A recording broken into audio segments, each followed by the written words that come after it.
Hey guys, welcome back to Rick's Car and Bike, and today I was planning to finish off my video on the crankshaft camshaft repair on the 2003 Volvo S60 2.4T, but wouldn't you know, it's just pouring today. It's been a really wet spring, and so got a little bit of shooting done yesterday, but couldn't finish it off today, so hopefully we'll get that out to you soon. But today what I want to talk to you a little bit about is how to buy a used car, and I'm going to give you some examples from my own experience, and focus on the Dodge Durango that I bought and had for about 5 years.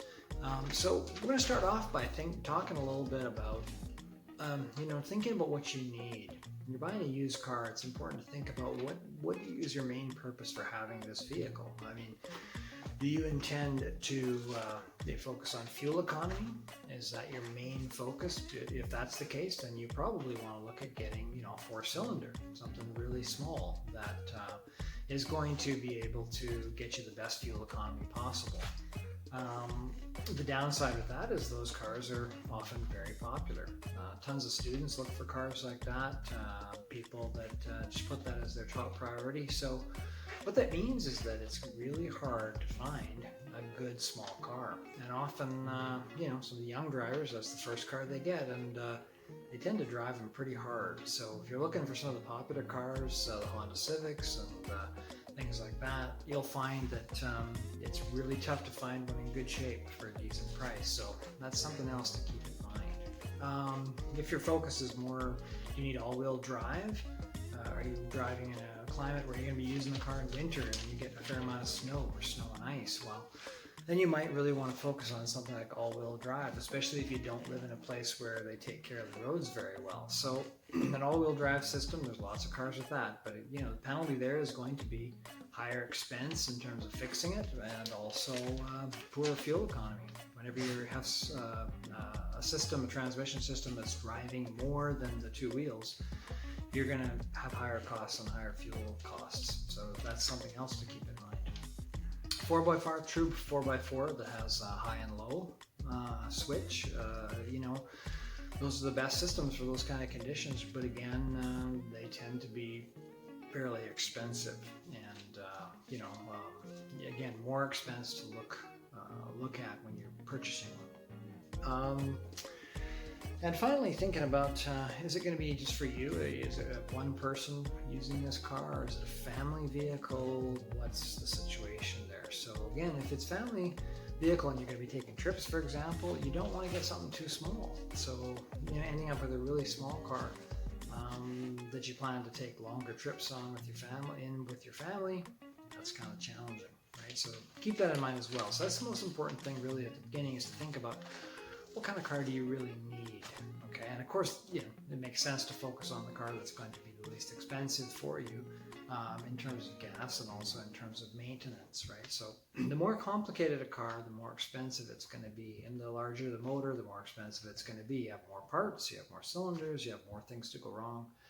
And therefore, you really need to keep that in mind. The next thing is to think about your budget, okay? And a budget for buying a used car isn't just about the purchase price of the car. I mean, you might spend $2,000 on the car and then right away find that you need tires, you need a transmission. Now you're talking already $3,000 to $5,000 to add to that initial purchase price. So when you look at any vehicle, you've got to assess every aspect of it to really understand what the price of that car is, okay? So repairs and insurance as well. Don't forget that different cars don't all have the same insurance rating. So if you're buying something that is more expensive, or is considered, a type of car that has a higher claims record, then your insurance company might hit you with a higher insurance premium. So keep that in mind as well. Also, one thing to think about that a lot of people don't think about is the fuel type. Is the car you're buying, if you want something cheaper, you probably are better off with getting something that uses regular gas, okay, versus premium. In my Volvo, it's a car that says it requires premium. I use regular fuel in it, and that's because it's much cheaper. And the only difference is with modern computers, they will compensate for the different fuel that you put in it. So all it means is that, at higher RPM, instead of getting the full 200 horsepower out of it, maybe it produces 175. Something that doesn't matter to me at all because I don't buy the car for speed or acceleration. I bought the car as a comfortable sedan for day-to-day commuting and trips and things like that. So it means nothing to me, that difference of horsepower. So, but saving the bucks on the cheaper gas is we're more worthwhile for me. Okay, so think about that, premium versus regular fuel. Another thing to think about is when you're shopping, okay, you've got, of course, all kinds of choices, dealer versus private. And, if you're somebody who, wants to buy a car quickly, and a lot of people do that, they got to get a car on Saturday, where do they go? They go to the dealer. And I mean, the reality there is you're going to be paying a premium for that car. The reason is because the dealer has to make money. So they got to mark up that car. And, if they've paid $2,000 for that car, chances are they're going to be trying to sell it for $5,000 or $6,000 because they've got to make enough money on that car to make it worthwhile. They have a lot of expenses. The real estate that dealership sits on is often super expensive. So, that's big bucks. So the question I ask is, is it worth it for you to pay all that extra for the car and pay for all the overhead that the dealership is incurring because they've got this big lot? The real estate, right? Versus if you buy from a private seller, oftentimes private sellers, sometimes they just want to get rid of that car because they have bought something else, or they've got something else that they want to get, or something else they need to get for work or etc. Right? So, private sales, you're always going to be able to get a better price on your car. So keep that in mind. That when you're buying, going private is often the best choice, and that's what I do. I've never bought a car from a dealership, nor would I. So I will always look in the private market. Now, another thing to think of too, when you're looking in the private market, is to be careful because there are curbers out there. I mean, there's the people that are really in the business of selling dealership cars, and they're doing that privately. So a good way to get around it is ask them things like, how long have they owned the car? Somebody who's only had the car for a few months or a week, or most likely, not always, but most likely they could be somebody who's just a curber, just trying to make a quick sale on the car and make some profit, right? So keep that in mind that when you're looking at it. So a good thing to ask is, how long have you had the car? And ask to see some records. Do they have some maintenance records? Do they have some repair bills? Have they done anything with the car at all? Oftentimes, again, people who are trying to make money and flip cars, they usually don't want to spend any money on the car. So that can be a clear sign that that's who you're dealing with, instead of somebody who's a sort of conscientious private owner of the vehicle. Okay. Now, another thing to think about is your choice of brand. Are you going to look at an American-made car? Are you going to look at a car made in Japan? Are you going to look at cars made in Europe, Mercedes, BMW, etc.? And the question there is, again, how much do you want to spend? When you go for the prestige brands, BMW, Mercedes, Range Rover, etc., the reality is you're going to be paying a lot for the name and the brand. And so you got to ask yourself, is it worth it? Is that what I want? Do I want to spend a few extra $1,000 for that brand name? Does that mean enough to me to want to put that money into it? Because the reality of those cars is, despite what the advertising might tell you, is they don't have as good reliability records as Japanese-made cars, for example, and they're much more expensive to fix. Go to a dealership, check out some of the parts, and see what the prices are like. You will be amazed how much some of these things cost to fix. Personally, I stay away from those brands. I would never look at buying a BMW or Mercedes. It's just not worth it for me, and I don't care about the status symbol aspect of the car, so it means nothing. So be careful with that. The other thing to think about is, if you're looking at a Japanese car, you have to remember, Japanese truck, Japanese van, because of the reputation for reliability and quality, you're going to be paying more. So your initial cost is going to be higher. But in the long term, if you have less maintenance and less cost that way, you might actually be getting a much better deal compared with buying, say, an American-made car. So that's, again, something else to think of. But I'll give you an example. So at the time, let's going back about 6-7 years, I was looking for a truck, a 4x4 to do some camping. I love to hike and going out to places like that and camp in various places. So I was looking for something, and I wasn't sure what to buy, and finally kind of came upon the Dodge Durango. What I liked about it was, A, it was cheap. prices of them were very inexpensive. There was a whole bunch of them for under $4,000 or $5,000 you could find. Secondly, they made tons of them. So there's lots of them at the parts places. You go to a wrecker, you can find parts, you can replace stuff, you can get the parts cheap. That's a huge plus for me because, again, it means I can probably buy this car and own it quite inexpensively for a long time. And the next thing about it was roomy. You know, it had enough room. You could sleep in the back. You could throw lots of stuff in there. Good ground clearance. You had no problem with gravel roads or get to the ski hill, stuff like that. So, true 4x4 vehicle. Now, the downside of buying, an American car like that, an older car, I was already 11 years old when I bought it, had about 233,000 kilometers, is that you're going to have things break. Things are going to break. So I'll give you an example of the stuff that broke on this car. I owned it for about 5 years. I put 55,000 kilometers on it. That's about 33,000 miles. And so, for example, the body computer stopped working. It fried its circuit board, and so all kinds of things were going. The lights would go on and off. At times they weren't working.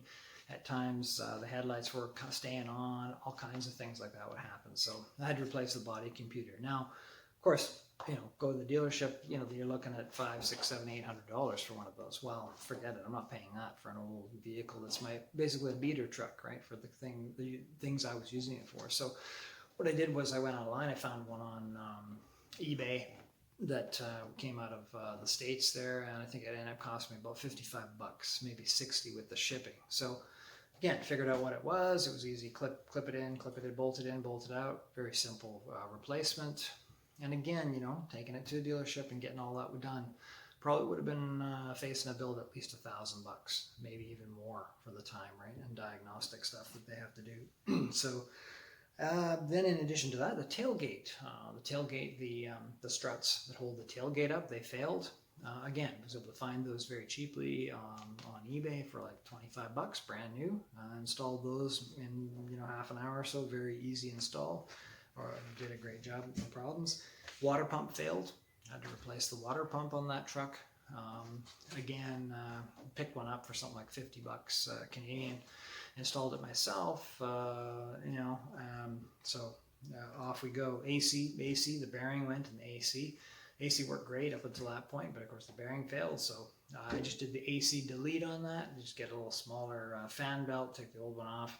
Pulled the AC off. I had the intention of pulling it apart and fixing it, but I just never got around to it. And where I live, it's not a huge problem anyway. It never gets that hot where you have to have your AC working, right? If I was in Texas or Arizona, a place like that, of course, you have a different situation. You got to fix that.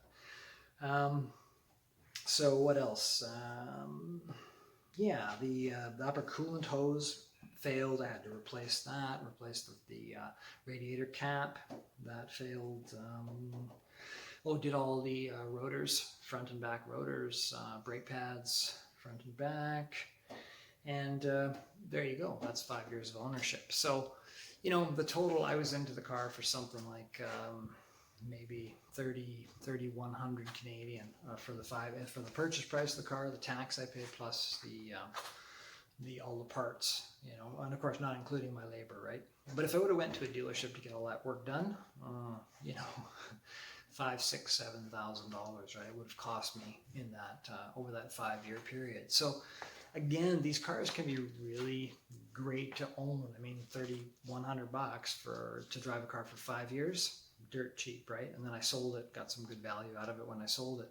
So it cost me next to nothing to drive that thing for 5 years. So again, if you're looking to and thinking about buying a used car, those are a lot of the things you got to think about. The gas mileage on that truck was not good. Poor gas mileage, but it's a V8, right? So what can you expect? So keep these things in mind, when you're looking to buy a used car. Think about, what your purpose is. Obviously, the smallest car with the best fuel economy that you can get away with, 2-wheel drive if you can, front-wheel drive if you can, because it works a lot better in snowy or muddy conditions compared to rear-wheel drive. And make sure that you think about your budget and not just the purchase price. Think about what is it actually going to cost you after you get this car, right? And that's where you really need to take somebody who knows what they're doing with you. If you don't know how to evaluate a car and look at everything from the tires, the exhaust, the brakes, the electronics, the air conditioning, everything, testing everything in the car, the door locks, all of that kind of stuff to make sure the transmission, of course, the engine, does it start and run well? Is it noisy? Is it making noise from the engine? Is the transmission shift properly when you go for a test drive? All of these things that you need to look at. Make sure you factor all that into your purchase price and the cost of that car. That's really, really important. Again, I recommend, go to the private market. Look on Craigslist. That's where I bought every single car I've owned, from Craigslist. So take a look at Craigslist, evaluate the cars, go through, make yourself a list. Once you've identified what you need, find cars that fit your purpose. Okay, and again, think about that American versus Japanese, made vehicle thing. The American cars, definitely you'll find them cheaper. However, you're going to be facing more breakdowns and more expense when you are fixing them. So that's the flip side of that.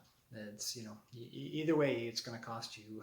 It's going to cost you something, one way or the other. And lastly, consider again, like I did. It was an old truck at the time. It had 233,000 K. It was like 11 years old. That 2003 Dodge Durango, the last of the first generation of that truck.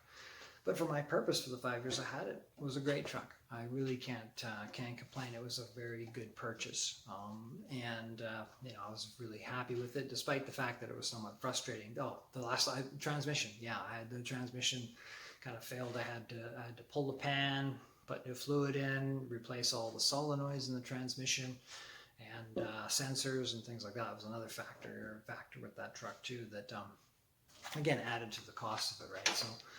But again, I was able to do that stuff. Again, if you needed to go and take it to the garage, there's another probably $2,000 you would have got billed to do that. So again, I advise you to be very careful. If you are buying a used car, evaluate it thoroughly, go through every component, every system, and be prepared that even though you've checked it out and you feel pretty certain about things, there will be costs. There will be things that break, and you got to be prepared to learn how to fix them. And source the parts as well from different places. And that's why I make these videos, is because I want to try and help you out so that you'll be able to get yourself a great vehicle, within the budget that you've decided to look for a vehicle, and be able to find your parts fairly cheaply and use some of these videos and videos from others that can help you to fix these vehicles. There's tons of good videos out there for every component you need to try to fix in your vehicle. So, I wish you lots of luck in being able to find the vehicle that you want. If you have any questions about this video or other videos I've made, feel free to put them up in the comments. I'll do my best to answer them, to try to help you as much as I can. That's what this community is about, is us helping each other to be able to get the vehicles we want, be able to afford them, be able to fix them, and get back on the road to do the things we want to do, get to work, travel, and enjoy our lives. So thanks a lot for watching the video. I know it's a little bit longer than I wanted, but appreciate it. Give it a like, subscribe to the channel, and we'll keep trying to put some videos together to help you. Very soon we'll finish off that camshaft, crankshaft seal video, and we hope it helps you out. All right? Take care. Have a good day, guys.